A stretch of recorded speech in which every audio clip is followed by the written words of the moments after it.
I don't know, and I don't understand. Why can't a man be a man?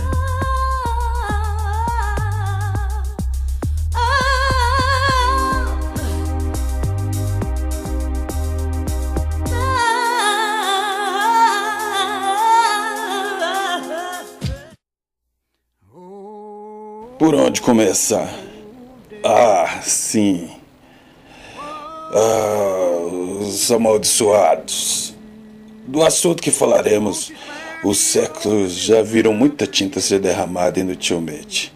Surpreende-me a regularidade com qual os mortais esbarram em verdades e meias-verdades, algumas delas bastante profundas pela mais casual e ardilhosa das filosofias.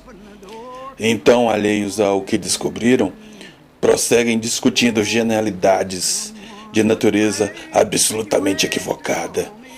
Para nós, para vós, mortais, somos monstros, mas também heróis, a encarnação de metáforas sombrias de desejos reprimidos. A aristocracia dos contos de fadas tão amados pelas crianças. Somos uma superstição infundada, um gênero artístico, uma condição psicológica, um anseio feito de carne, uma exteriorização de um complexo de culpa, desejo e violência e muitas outras coisas, acredito eu.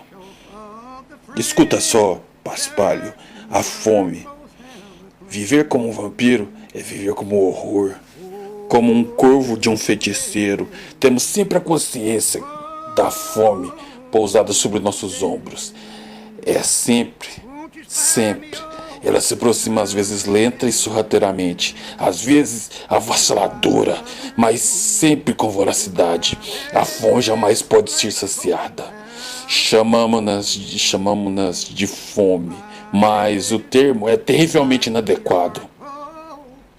Os mortais conhecem como a fome, até mesmo inanição, mas nada disso se compara ao que sentimos. A fome substitui quase todas as necessidades, todos os impulsos conhecidos pelos viventes: comida, bebida, reprodução, ambição. Segurança é a mais compulsiva que todos eles juntos, mas do que um impulso. É como a droga da qual somos dependentes. É claro, desde o nascimento, um vício incurável. Na ingestão de sangue não resiste apenas a nossa sobrevivência, mas um prazer indescritível. A fome é um êxtase físico, mental e espiritual que ofusca todos os prazeres da vida mortal. Ser um vampiro é ser prisioneiro da fome. Só se pode subjugar a besta pela mais extraordinária força de vontade. Porém, negar a fome enfurece ainda mais a besta, até que nada possa mantê-la reprimida. Portanto, precisamos cometer atos monstruosos para impedir que nos tornemos monstros. Eis o nosso enigma. Comportamos-nos como monstros, para que em verdadeiros monstros não nos tornemos. Esse paradoxo rege nossas vidas. Esta é a maldição de minha vida. E não especule que é uma besta. A besta luta constantemente para libertar-se. Apenas os mais fortes conseguirão impedi-la de escapar. De vez em quando, é claro, ela rompe os grilhões e foge amotinada até ser recapturada. Alguns dos fardos que você tem que entender, idiota, como qualquer estudante de folclore sabe, somos imortais, imunes ao envelhecimento. Neste aspecto, os eruditos tradicionalistas estão certos. Depois de criado, um vampiro vive até ser ativamente destruído, ou até que a besta vença sobre o homem, após incontáveis milênios que o sangue esteja fraco demais.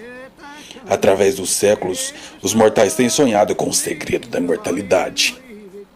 mas apenas sonhado, e pensado nela como uma grande fonte de poder. Desde os sacerdotes dos tempos primitivos, passado pelos alquimistas dos dias que eu ainda respirava, até os médicos xamãs do presente, os mortais têm gasto riquezas e esforços na guerra contra o envelhecimento e a morte, é claro, do que em causa qualquer religião ou empreendimento. Muitos vampiros recém-criados, depois que superam o choque da mudança, começam a se adaptar a uma nova situação, rejubilam-se ao perceberem que tem uma eternidade pela frente. Confesso, eu mesmo posso ter esboçado tal reação.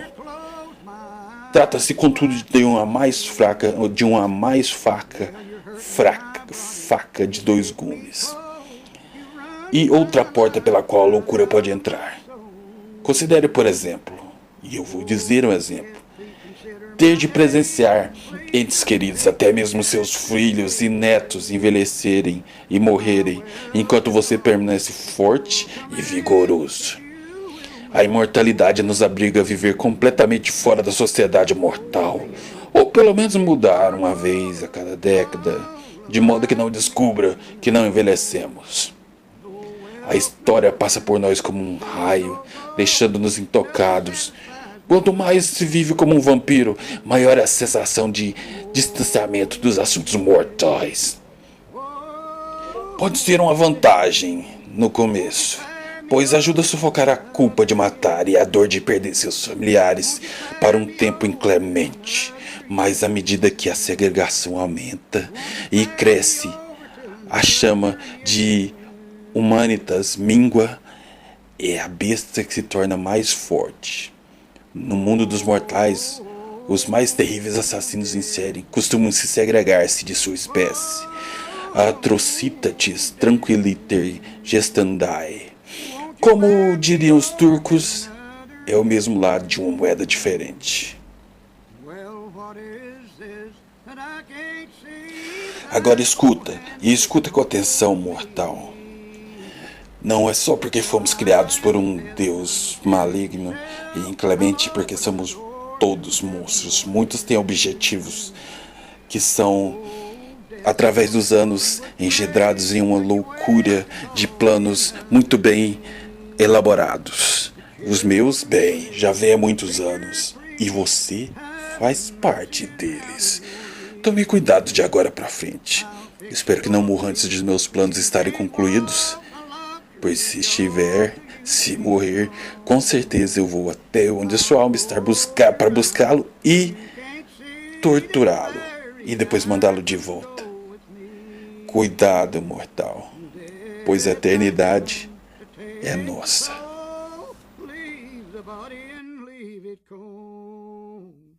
To drop the flesh off of the frame, the earth and worm both have a claim.